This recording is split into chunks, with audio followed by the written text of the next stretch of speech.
Introduction of the protagonist. Maya Kapoor appeared to be the kind of woman people admired from a distance, but never really knew. She lived in a modest, ivy-covered cottage on the outskirts of Willow Creek, a quiet town that prided itself on tradition and tranquility. Each morning, she opened the front windows to let the breeze in, watered her potted daisies, and sipped coffee while reading the local paper. To her neighbors, she was warm but reserved, always polite, always smiling, yet somehow untouchable, as though her life had already been written in neat, unchanging lines. She worked at the town library, cataloging books and helping children find fairy tales and history books. Maya had a soft spot for lost things, stray cats, broken jewelry, abandoned manuscripts. She brought them home, cleaned them up, and made them whole again. It was in these quiet rituals that she found peace, or at least a version of it. But beneath her composed exterior, Maya was a woman at war with her memories. At night, when the town settled into silence, her past crept in through the cracks of her carefully built life. Sometimes it came in the form of a name whispered on the wind, or the sound of a match striking, small things that jolted her back to a place she never spoke of, a place where she made a choice, one she never should have made. No one in Willow Creek knew where Maya came from. She arrived 5 years ago with 2 suitcases and a guarded heart. She told the landlord she was looking for a fresh start, something slower, something safe. People assumed she'd had her heart broken, maybe lost someone. No one pried too much. Maya had the kind of sadness that made people tread softly. Yet, despite her quiet, Maya wasn't invisible. Sheriff Tom Delaney, a widower with kind eyes and a sharp instinct, had noticed her long ago. He often stopped by the library under the pretense of checking out books he never read. There was something about her silences, her sudden stiffness when certain subjects came up, that intrigued him. She was hiding something, he was sure of it, but he wasn't the only one who sensed it. Maya knew how to keep people at just the right distance. She hosted small gatherings, baked pies for the church fundraiser, and volunteered at the local shelter. But her eyes always scanned the room, her back never to the door. Every interaction was measured, every smile a little too perfect. Because Maya lived with one constant fear, that the secret she'd buried, so deep she could hardly breathe around it, might one day rise to the surface. She had promised herself she would never look back. But secrets have a way of clawing their way through the soil, especially the kind that should have stayed buried. Flashbacks to a hidden past. It began with a scent, faint, familiar, and out of place. Maya was shelving returned books at the library when she caught a whiff of sandalwood and tobacco, a combination that stopped her cold.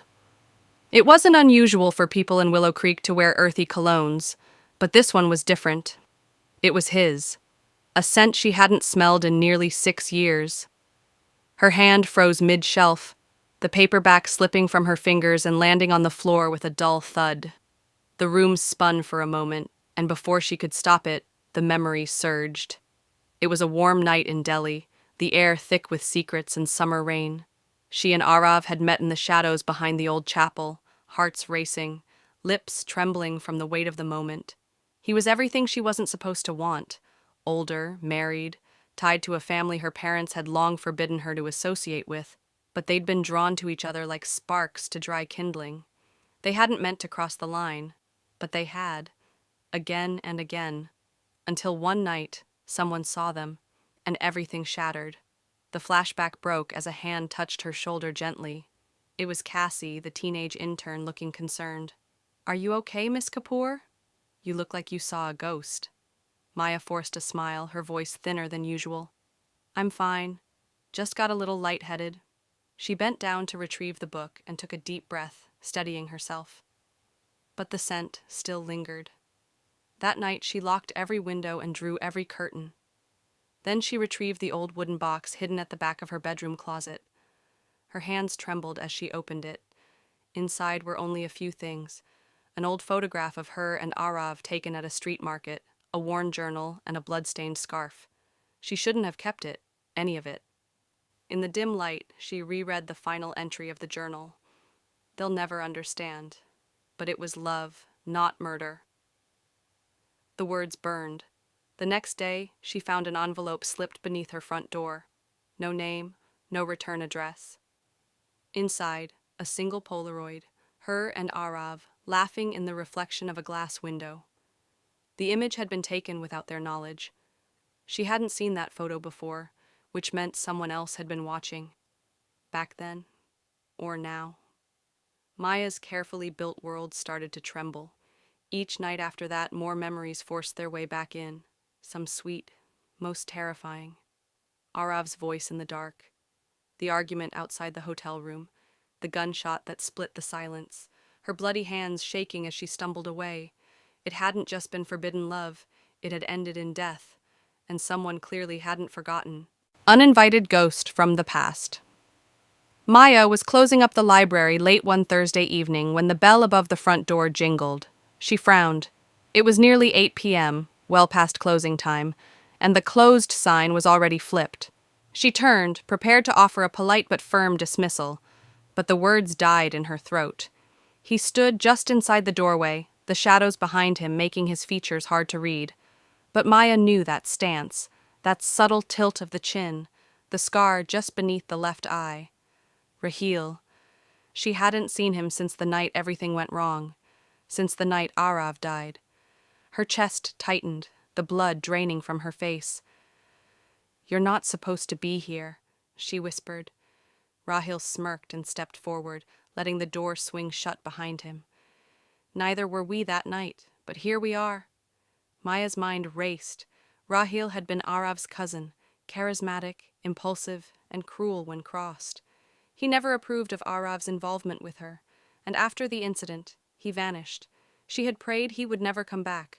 But now, here he was, older, more polished, and carrying a threat in his eyes like a loaded weapon. "What do you want?" she asked, trying to keep her voice steady. He leaned against the counter and pulled something from his coat pocket, a small USB drive. "Let's just say I've been doing some digging. Arav was family, and what happened to him? Well, it never sat right with me."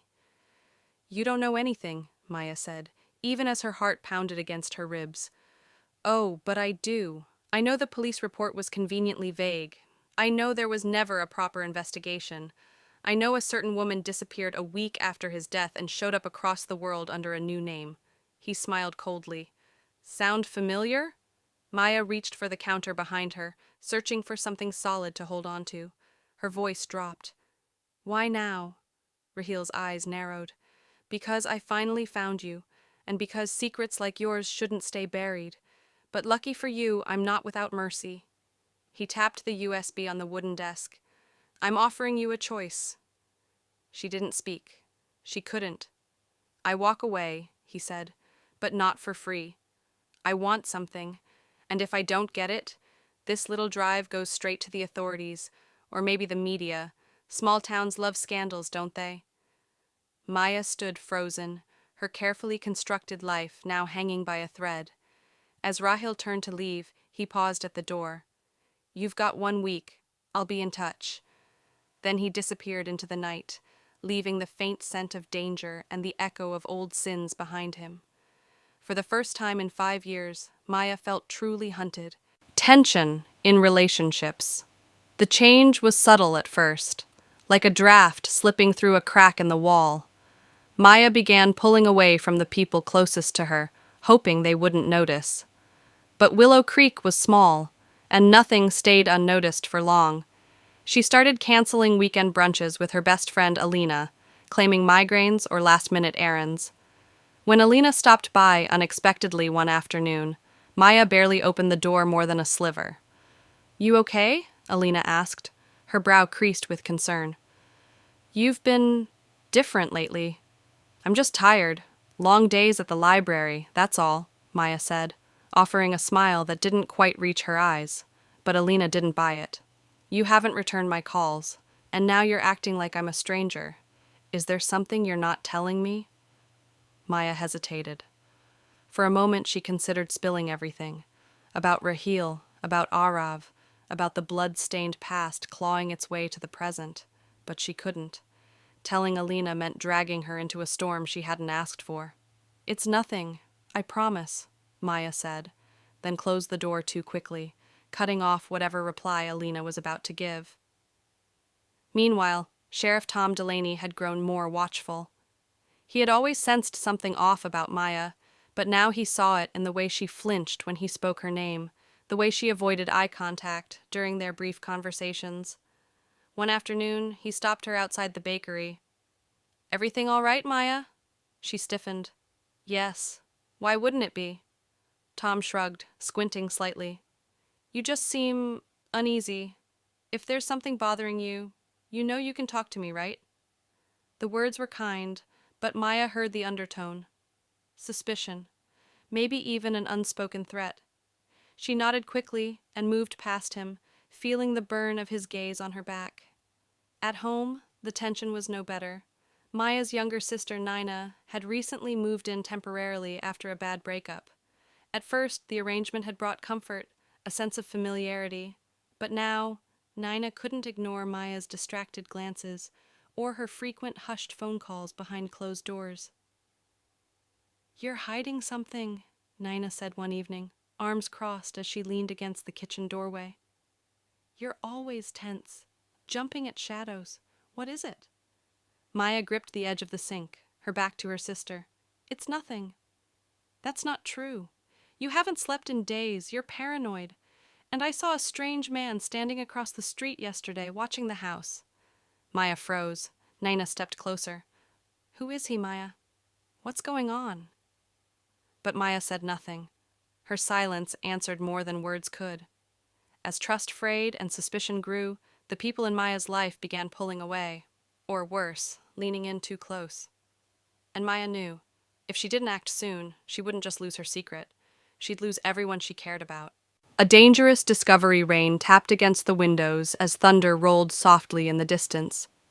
Nina had the house to herself that evening. Maya had claimed she needed to work late at the library, though Nina wasn't sure she believed her anymore. Curiosity, concern, and something like fear gnawed at her. Her sister was hiding something, and it wasn't small. Drawn by a hunch she couldn't explain, Nina entered Maya's bedroom. She knew it was wrong. Invading her sister's privacy wasn't something she took lightly, but something about Maya's erratic behavior, her half-whispered phone calls, the sleepless pacing at night, it all screamed that this was bigger than anxiety or exhaustion. Her eyes drifted to the closet. She opened it slowly and scanned the shelves, sweaters, shoe boxes, a few faded photo albums. Then she spotted a wooden box tucked behind an old blanket, almost deliberately concealed. She pulled it out and placed it gently on the bed. The lock was simple, a brass clasp that clicked open easily. Inside were fragments of a life Nina didn't recognize. A photograph worn at the edges, Maya with a man Nina had never seen. They looked young, alive, their eyes locked in an intimacy that spoke of something deeper than friendship. On the back, a name was scrawled in pen. Arav, 2019. Beneath it was a folded letter, yellowed with age and water-stained. Nina unfolded it with trembling hands. "Maya, if anyone finds out, it will ruin us both, but I'd do it all again for you. I'm not afraid of what they'll say.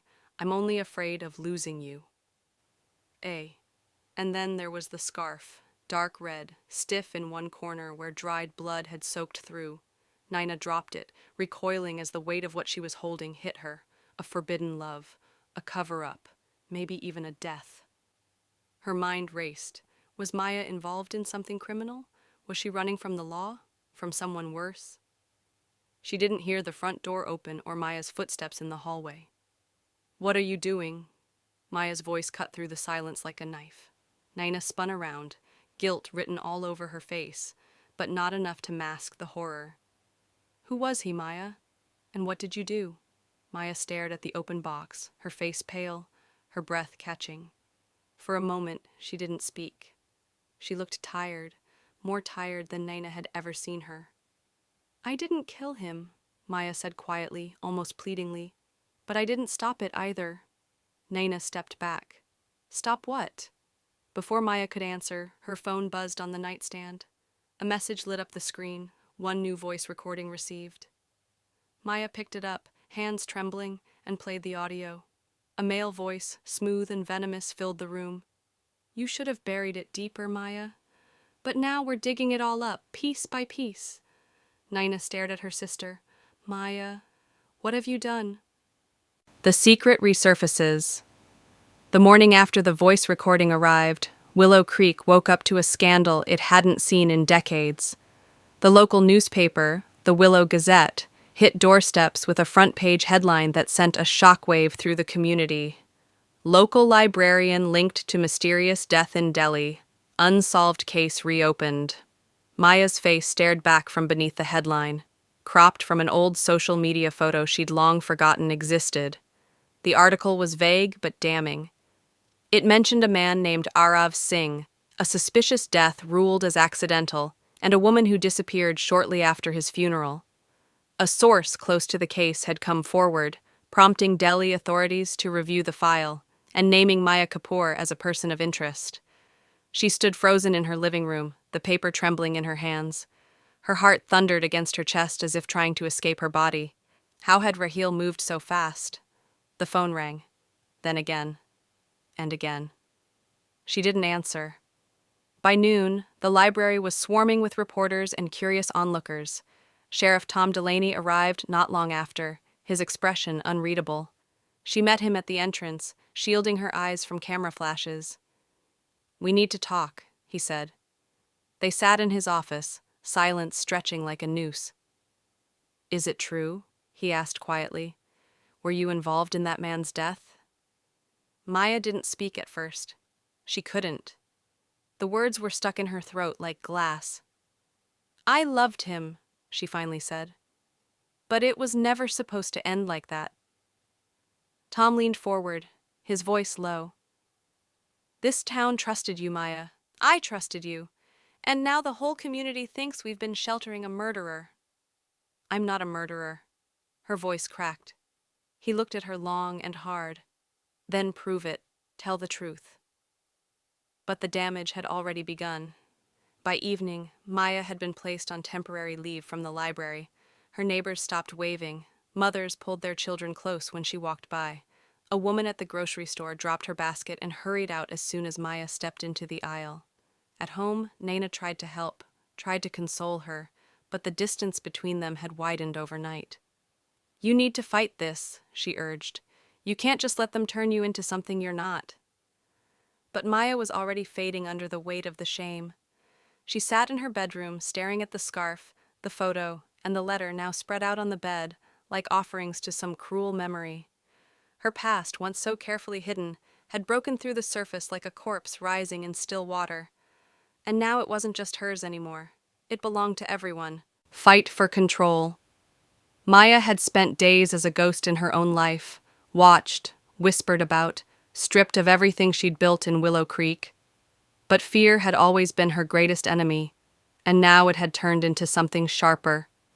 Resolve. If her past had been dragged into the light, she wasn't going to cower in its shadow. She was going to fight back. She began with Raheel. Using a burner phone, Maya sent him a single message. "Meet me at the old sawmill. Midnight. Come alone." The sawmill had been abandoned for years, a place soaked in decay and secrecy. As Maya waited under the broken rafters, her breath fogging in the cold night air, Raheel finally appeared, arrogant as ever, smug in the belief that he still held all the power. "You're bold," he said, walking toward her, "but bold doesn't make you clean." "No," she replied, her voice cold. "But it does make me dangerous." She tossed a small folder onto the ground between them. Inside were photos, emails, and bank statements, proof that Raheel had been embezzling money from his family's trust for years, funneling it through shell companies. Information she'd dug up long ago, just in case she ever needed leverage. "I didn't tell the police everything back then," she said, "but I kept this, and I'm sure Delhi's Anti-Corruption Bureau would be very interested." Raheel's smirk faltered. "You blackmail me," he growled, "and I'll release everything I have on you." Maya stepped forward. "Then do it, but let's see who burns first. The woman who loved someone she shouldn't have, Or the man who betrayed his own blood for money? He stared at her for a long moment, then snatched the folder off the ground. You're playing a dangerous game. I've been in one for years, she said quietly. And now, I'm finally playing to win. But Raheel wasn't the only one she turned her attention to. Back in Willow Creek, Maya went on the offensive, meeting with Tom Delaney, the sheriff who had begun to distance himself. She gave him a carefully edited version of the truth. Arav's marriage, the threats his family made, how Raheel had always hated her. She showed him bruised journal entries and excerpts from letters that painted her as a woman trapped by love and silenced by fear. I didn't come here to lie, she told him. I came here to survive. Tom looked at her with guarded eyes, but something in her voice struck a chord. I can't erase the past, Maya, but I'll make sure the future is fair. With her own secrets weaponized and her enemies' sins exposed, Maya began shifting the tide. Slowly, the town's judgment turned into curiosity. Rumors became questions. Alina, her estranged best friend, reached out again, hesitant but open. Maya had lost control once. She wouldn't lose it again. Because if the world insisted on unearthing her secrets, she'd make sure it choked on the truth. Truth versus consequences. Maya sat across from the interrogation table in a stark white room, her wrists free but her heart in chains. The buzzing light above flickered faintly, casting long shadows against the wall. She had come voluntarily, at Tom Delaney's request. But this wasn't just a conversation anymore. This was the reckoning. I need the whole truth, Tom said quietly, sitting across from her. No edits, no angles. Maya swallowed hard. For a moment, silence pressed in like water rising around her. Arav was married, she began, to someone chosen for him by his family. But we were in love, foolishly, desperately. He wanted to leave her, said he would confront his uncle, Raheel's father, and ask for freedom. Tom didn't interrupt. That night, Arav called me, said he'd done it, told the truth, but something was wrong. His voice was panicked. I drove to the apartment. The door was open. He was already on the floor. Her eyes clouded. There was blood, and Raheel was there. He said Arav fell, that it was an accident. But I knew better. I think he pushed him. Or worse.